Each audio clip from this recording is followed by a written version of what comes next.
The garage was nearly empty when I pulled in, which I remember noticing but not thinking much about. It was a Tuesday evening in late October, the kind that arrives cold without warning, and I had driven 35 minutes from my apartment in Raleigh to my brother's house in Cary to drop off some things my mother had asked me to bring. Nothing dramatic. A box of her ceramic dishes she wanted my brother Marcus to have, a card for his wife Diane's birthday, and a bottle of wine I had picked out myself, because I thought it would be a nice gesture. My name is Claire. I was 31 that fall, and I had recently come back to North Carolina after 8 years in Seattle. I came back because my father had died 18 months earlier, and my mother was alone in a house that had too many stairs and not enough reasons to keep her there, and I was the daughter, which is a word that carries a particular weight in families like mine. Marcus was the son. He was 37, worked in commercial real estate, had a house with a 3-car garage, and a wife who organized their kitchen by color. I am not saying any of this with bitterness. I am saying it because context matters, and because I want you to understand the shape of the family before I explain how it came apart. My father had left behind a life insurance policy worth $400,000 and a brokerage account with roughly $260,000 in it. He had also left a will, written clearly and witnessed properly, that divided those assets equally between my mother, Marcus, and me. My mother's portion was meant to cover her living expenses. Mine was meant to be held in a separate account my father had already set up, managed by a financial advisor he had chosen himself. Marcus was the executor of the estate. That detail is important. I had not thought much about the inheritance in the months after my father died because I was grieving and because I trusted my brother. That is the simplest way I can say it. I trusted him the way you trust something so familiar. You stop noticing it. The way you trust the floor to hold you. He was older. He had always been the organized one, the responsible one, the one my mother called first when something needed handling. And something did need handling. A lot of things did, and Marcus handled all of them, and I was grateful. So the October evening when I drove to his house, I was not suspicious of anything. I was just a younger sister doing an errand. I parked in the driveway and walked up to the front door and noticed that the living room lights were on and that I could hear voices. I had not texted ahead, which was normal between us. Marcus had always told me his house was open to me, that I didn't need to knock like a stranger. I reached for the door handle and then stopped because the voice I heard was not Marcus's and not Diane's. It was a name. My name. And the tone around it was not the tone you use when someone is welcome. I stood on that porch for a moment with my hand not quite touching the door and heard Diane say that the whole situation would be much cleaner once my portion was consolidated into the main account. I heard her say that I'd never been good with money anyway, which is something she had never said to my face. And then I heard my brother agree, not reluctantly, not after a pause, immediately with the particular ease of someone repeating something he has said before. I stood there long enough to hear the name of an account I did not recognize, and then I walked back to my car and sat in it for a very long time. I want to describe what that moment felt like, but I find that I can't do it cleanly. It was not exactly shock. Shock implies that your body goes cold and still, and that you understand immediately what has happened. What I felt was more like a slow, reluctant reordering of things I had already half known. Small things. The fact that Marcus had been vague about the timeline for distributing my portion. The fact that the financial advisor my father had chosen had, according to Marcus, decided to retire shortly after the funeral, and Marcus had handled the transition. The fact that when I had asked once, casually, about the account, Marcus had said something about probate delays and I had nodded and let it go because I was still in the phase of grief where logistical conversations feel like an imposition on something more important. I drove home. I did not call Marcus. I did not call my mother. I called my friend Priya, who is an attorney, not in estate law, but close enough to know who to call, and I told her what I had heard. She was quiet for a moment and then she said, "Find your copies of the will and your father's account statements and don't touch anything until I call you back." She called back the next morning with the name of an estate litigation attorney in Raleigh named Gordon, who had a calm voice and an organized mind and who, when I met with him 3 days later and laid out what I had, said the words I was not prepared to hear. This is not the first time he had seen this kind of thing, and it would not be the last. It took Gordon and his associate 4 weeks to build a complete picture. What they found was not sloppy. Marcus had been careful in the way that people are careful when they believe they will never be caught. My portion of the brokerage account had been transferred in 3 separate transactions spaced 6 weeks apart into a joint account held by Marcus and Diane. The life insurance proceeds designated for me had been redirected through a clerical amendment Marcus had filed with the insurance company, using a power of attorney document that appeared to have my signature on it but did not. My father's financial advisor had not retired. He had been told by Marcus that I preferred to manage my own assets and would not be needing his services. He had sent me a letter to that effect. The letter had gone to Marcus's address. The amount in total was just under $200,000. I want to pause here because I know what some people think when they hear a story like this. They think the person telling it must have been careless or naive or both, and they are not entirely wrong. I was careless in the specific way that grief makes you careless, the way that trust makes you careless, the way that being raised in a family where the older sibling handled things had made me congenitally unprepared to imagine that handling things could look like this. My father had trusted Marcus because Marcus was reliable. I had trusted Marcus because my father did. That chain of trust was the thing Marcus had counted on. He had not invented it. He had simply used it. Gordon told me we had enough to file. I asked him what filing would mean. Not legally, I understood the legal part. I meant in the sense of what it would do to my mother, who was 64 and living alone in a house in Chapel Hill and whose oldest child had just been described to me as someone who had forged my signature and stolen my inheritance. Gordon was quiet for a moment. He said that was something only I could weigh. I thought about it for 2 weeks. I went to see my mother twice during that time, and I sat in her kitchen and drank her coffee and looked at the photographs on her refrigerator, one of which was from my father's retirement party, and showed Marcus standing between our parents with his arm around my mother's shoulder, grinning the particular grin of someone who has always known he is the favorite. I do not say that to be uncharitable. It was simply true, the way certain things in families are simply true, and everyone knows it, and no one says it. I looked at that photograph a long time. On the second visit, my mother mentioned, without prompting, that Marcus was planning a big family gathering for Thanksgiving. She said he wanted to do it properly this year, a real dinner, something that would feel like starting a new tradition. She said Diane was already planning the menu. She said she hoped I would come.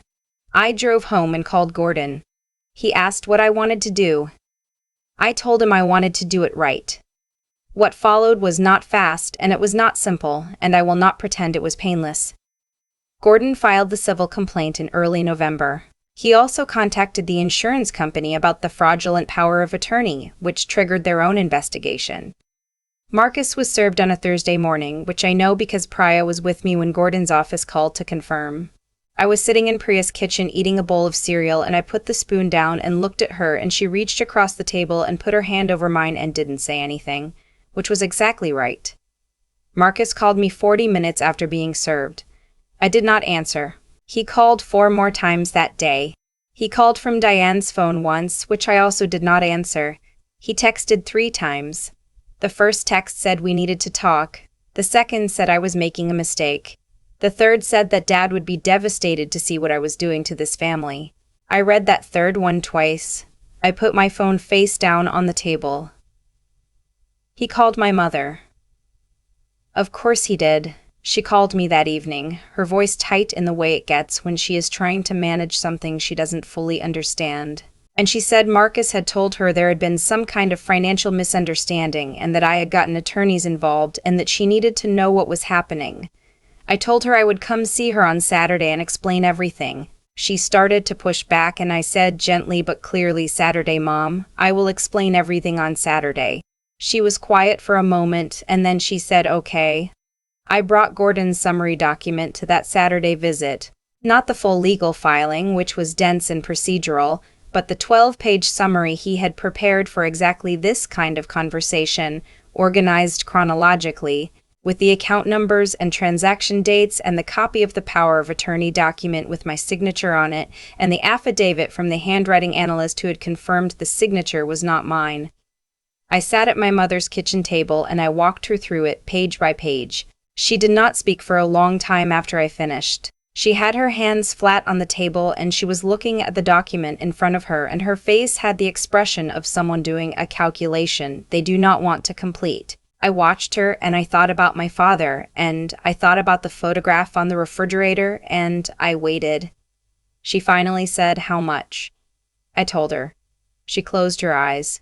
She did not defend Marcus, which I had prepared myself for.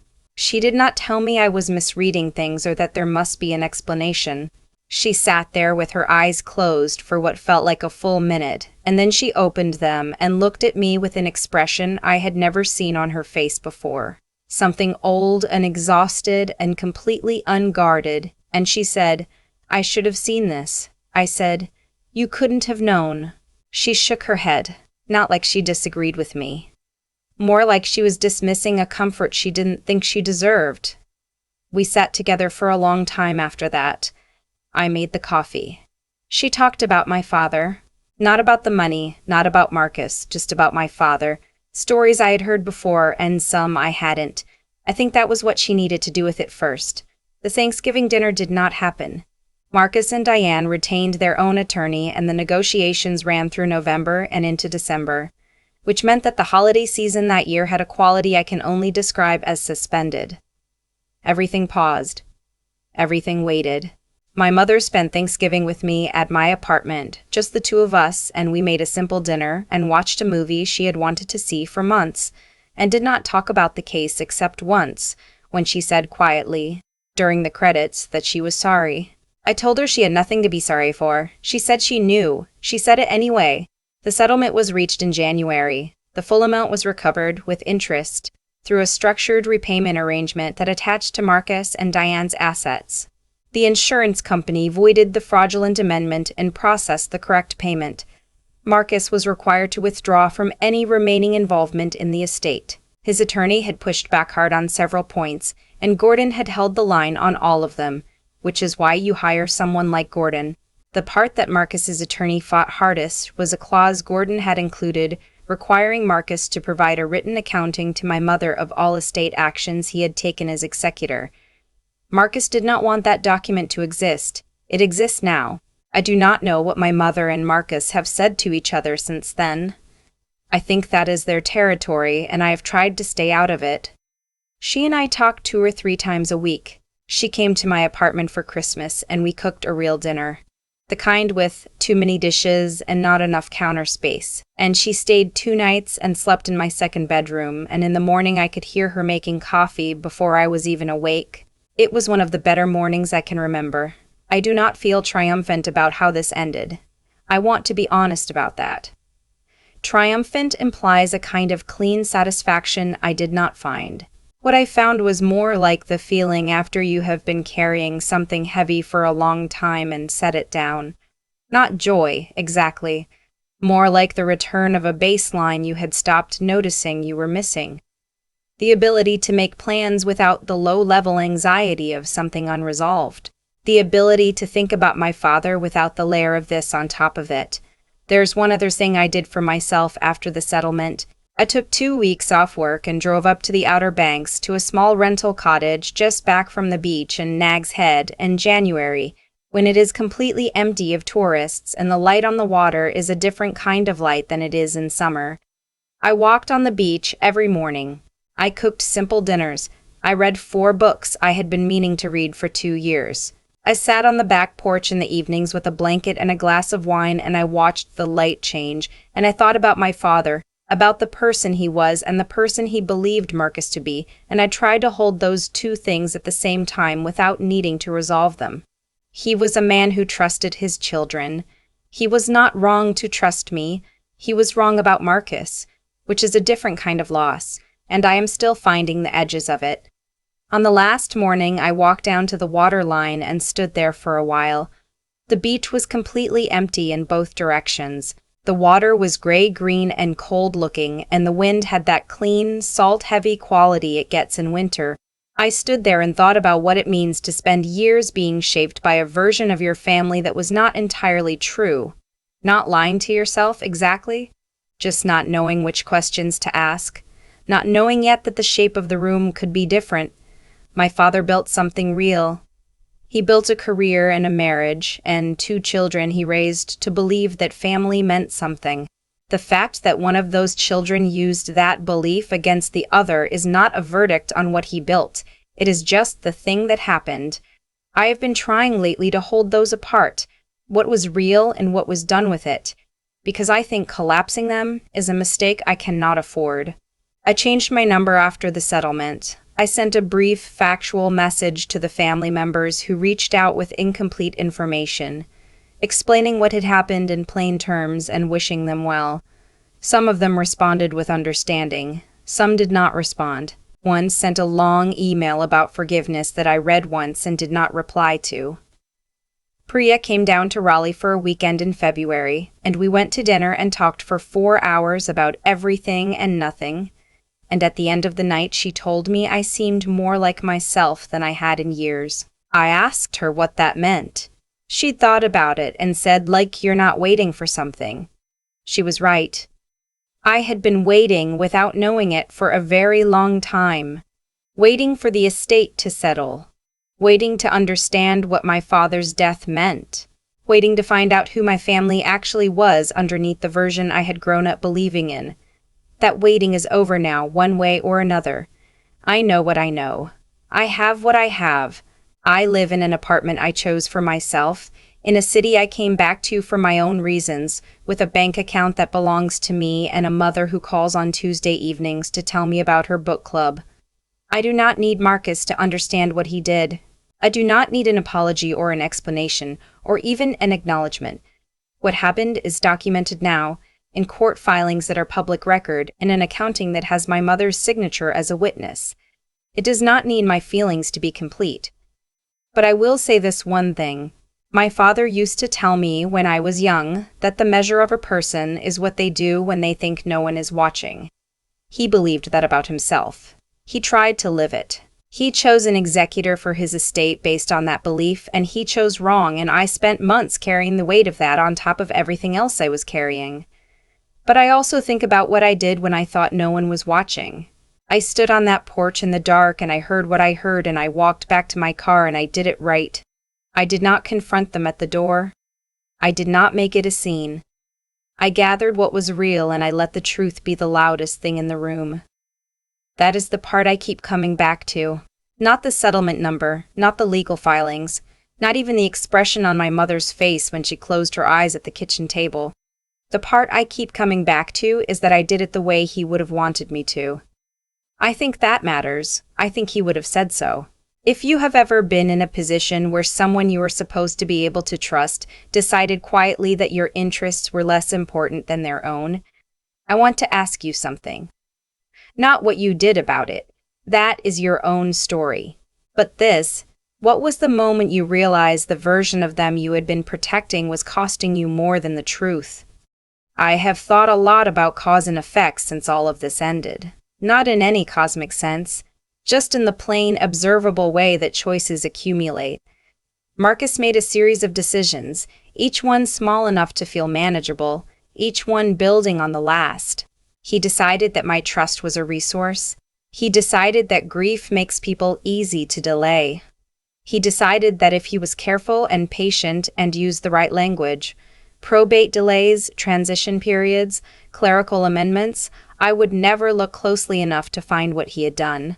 He was not wrong that I was trusting. He was wrong that trust is permanent. That is the thing I keep turning over. The choices that undid him were not dramatic. He did not do one large, obvious thing.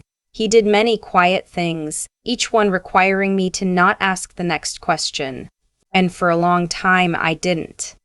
I want to be honest about that, because I think the honest version of this story is more useful than the version where I am simply a victim who had no part in what happened. I had a part.